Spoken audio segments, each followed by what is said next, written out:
The Road Not Taken.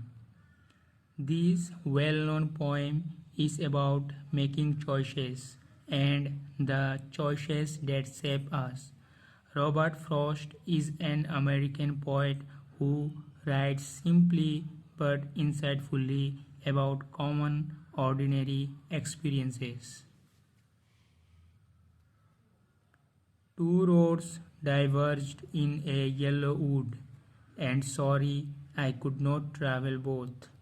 And be one traveler, long I stood and looked down one as far as I could, to where it bent in the undergrowth.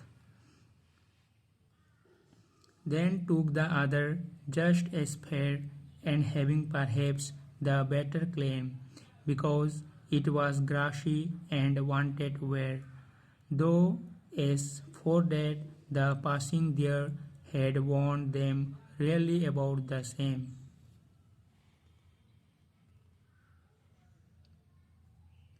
And both that morning equally lay in leaves no step had trodden black.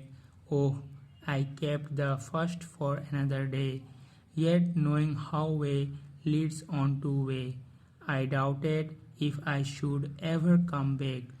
I shall be telling this with a sigh, somewhere ages and ages hence. Two roads diverged in a wood, and I took the one less traveled by, and that has made all the difference. Robert Frost. So students, if you like this video, please consider subscribe and hit that like button. Soon I will explain all the chapters I have covered, so stay tuned. Thank you.